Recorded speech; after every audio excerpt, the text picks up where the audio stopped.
10 సంవత్సరాలు మన్మోహన్ సింగ్ గారి నాయకత్వంలో సోనియా గాంధీ గారి నేతృత్వంలో అన్ని రాష్ట్రాలకు అవకాశాలు కల్పిస్తూ అన్ని ప్రాంతాలకు సమానమైన నిధులు కేటాయిస్తూ వివిధ రాష్ట్రాలు అభివృద్ధి కోసం పెట్టుకుంటున్న విజ్ఞప్తులను అనుమతులు ఇస్తూ ఈ దేశంలో ప్రజాస్వామ్యం వేళ్ళునుకునే విధంగా ఈ దేశం అభివృద్ధి చెందిన దేశంగా ముందుకు తీసుకెళ్లడానికి ప్రయత్నం చేసిండ్రు అధ్యక్ష.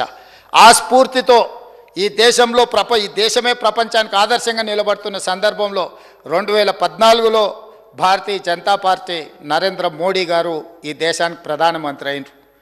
ఈ 2004 నుంచి 2014 మధ్యలో ఈ ప్రాంత ప్రజలు ఉమ్మడి ఆంధ్రప్రదేశ్ రాష్ట్రంలో వివక్షకు లోనవుతున్నాము, మా ప్రాంతానికి రావాల్సిన నిధులు రావడం లేదు, మా నీళ్లు మాకు పారడం లేదు, మా ప్రాంతానికి ప్రత్యేక రాష్ట్రమే పరిష్కారము అని చెప్పి ఆనాడు ప్రజలందరూ కలిసికట్టుగా కోదండరామ్ గారి నేతృత్వంలో వారి నాయకత్వంలో మనం అందరం కలిసి కొట్లాడితే తెలంగాణ రాష్ట్రం అనేది కల సాకారమైంది. ఈ తెలంగాణ రాష్ట్రం ఇవ్వాలన్న ఆలోచన ఇచ్చి నిరూపించిన శక్తి కాంగ్రెస్ పార్టీది, శ్రీమతి సోనియా గాంధీ గారిది. ఆ ఇచ్చిన తెలంగాణ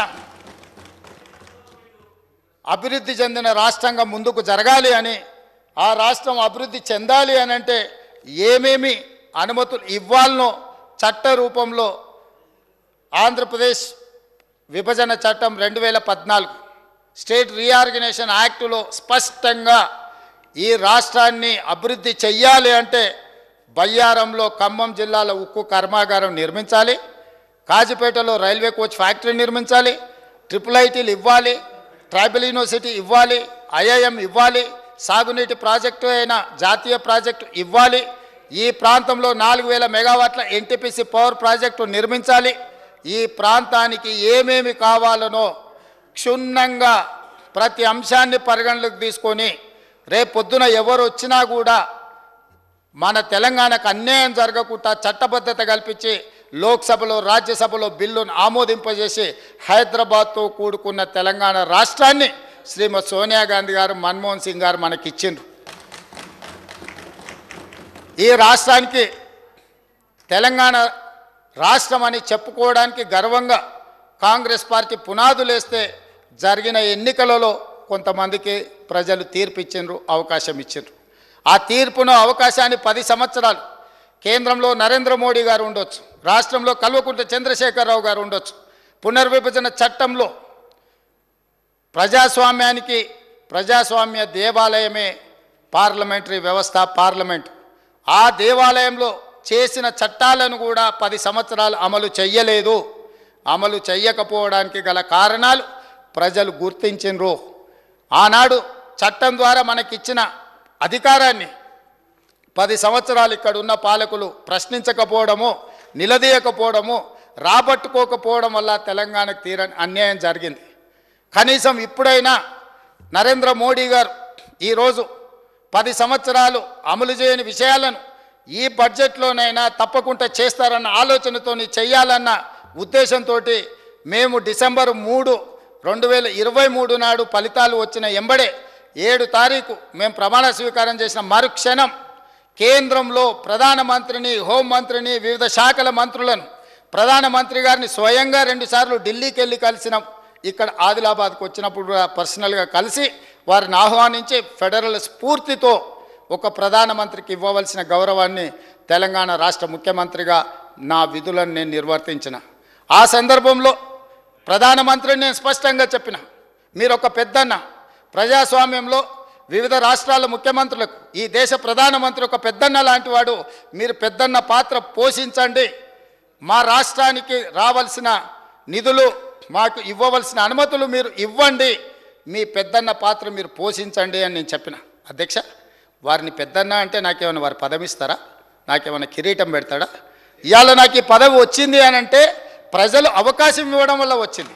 నా పార్టీ నాకు ఈ బాధ్యత ఇవ్వడం వల్ల వచ్చింది. పార్టీ అధ్యక్షుడిగా నాకు పార్టీ అవకాశం ఇచ్చింది.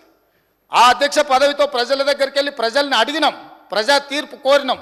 ప్రజలు తీర్పిచ్చి తెలంగాణ రాష్ట్రానికి కాంగ్రెస్ పార్టీకి అవకాశం ఇస్తే మా 65 మంది శాసనసభ్యులు సభానాయకుడిగా నన్ను ఎన్నుకొని ప్రజాస్వామిక స్ఫూర్తితో నన్ను ఇక్కడ కూర్చోబెట్టింది. అధ్యక్ష, ముఖ్యమంత్రి ఎవరి దయా దాక్షిణ్యాల మీదనో ఎవరినో పెద్దన్న అంటే వచ్చిన పదవి కాదు అధ్యక్ష. కానీ తెలంగాణ రాష్ట్ర ముఖ్యమంత్రిగా 4 కోట్ల ప్రజల యొక్క హక్కులను కాపాడాల్సిన బాధ్యత నా మీద ఉంది. ఈ గురుతరమైన బాధ్యతను అమలు చేయడానికే ఒక అడుగు ముందుకేసి ఒక మెట్టు దిగి ఈ దేశ ప్రధానమంత్రిని మీరు ముఖ్యమంత్రులకు అందరికీ పెద్దన్న లాంటి వారు, మీరు పెద్దన్న అంటే పెద్ద మనసు చేసుకొని తెలంగాణ రాష్ట్రానికి ఏవైతే చట్టం ద్వారా హక్కులు కల్పించినరో ఆ హక్కులను అడ్డుకోకండి, తెలంగాణకు అనుమతులు ఇవ్వండి అని చెప్పి వారికి విజ్ఞప్తి చేసినాం. 3 సార్లు ప్రధానమంత్రిని కలిసిన, 18 సార్లు వివిధ మంత్రులను కలిసినాం.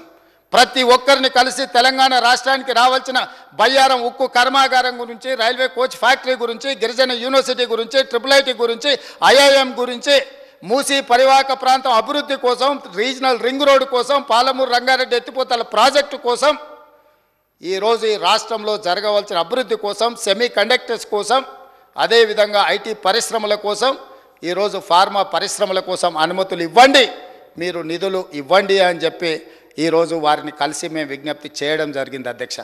ఇవన్నీ కూడా ప్రజాస్వామిక స్ఫూర్తితో పనిచేయాలన్న ఆలోచన, అంతే తప్ప ఎవరి దగ్గరనో వంగిపోవడమో ఎవరి దగ్గరనో లొంగిపోవడానికి ప్రయత్నం చేయలేదు అధ్యక్ష. ఇన్ని ప్రయత్నాలు చేసినా కేంద్ర ప్రభుత్వం మన పట్ల వివక్ష చూపించింది.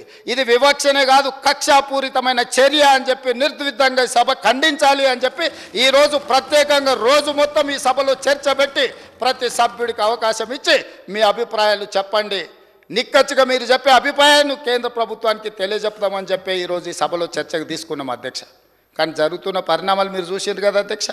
అసలు విషయాన్ని పక్కదోవ పట్టించి ఇక్కడున్న ప్రభుత్వాన్ని దోషిగా నిలబెట్టాలని, నరేంద్ర మోడీని కాపాడాలని, లేదా నరేంద్ర మోడీ గారి పార్టీలో మేము ఉన్నాం కాబట్టి ఆ పార్టీని సమర్థించాలని, ఇట్లా వివిధ రకాలుగా ఈరోజు ఇక్కడ చర్చ జరుగుతున్నది అధ్యక్ష. అయినా అధ్యక్ష కొంతమంది పదే త్యాగాలు చేసిన పదవులు తెలంగాణ కోసం అంటున్నారు అధ్యక్ష. ఎమ్మెల్యే కాకముందే ఆ వ్యక్తులను మంత్రులను చేసింది కాంగ్రెస్ పార్టీ అన్న సంగతి ఆ వ్యక్తి మర్చిపోతే తెలంగాణ సమాజం మర్చిపోదు అధ్యక్ష. ఏది లేనప్పుడు, ఏ దిక్కు ఏ దివానం లేనప్పుడు, వార్డు మెంబర్ కానప్పుడు ఆ రోజు మంత్రి పదవి ఇచ్చింది కాంగ్రెస్ పార్టీ, శ్రీమతి సోనియా గాంధీ గారన్న సంగతి వారు మర్చిపోతే ప్రజలు క్షమించరు అధ్యక్ష. అదేవిధంగా అధ్యక్ష ఈరోజు కొన్ని అంశాలను నేను మీ ముందు ప్రస్తావించదలుచుకున్నా అధ్యక్ష. నేను ఎక్కువ రాజకీయాల జోలికి పోదలుచుకోలేదు. రాజకీయపరమైన చర్చలకు ఇంకా చాలా రోజులు సభా సమావేశం ఉంది. అవసరమైనప్పుడు తమరు అనుమతి తీసుకొని తప్పకుండా అన్ని విషయాలు అన్ని వివరాలు సభ ద్వారా తెలంగాణ ప్రజలకు నేను చెప్తాను అధ్యక్ష.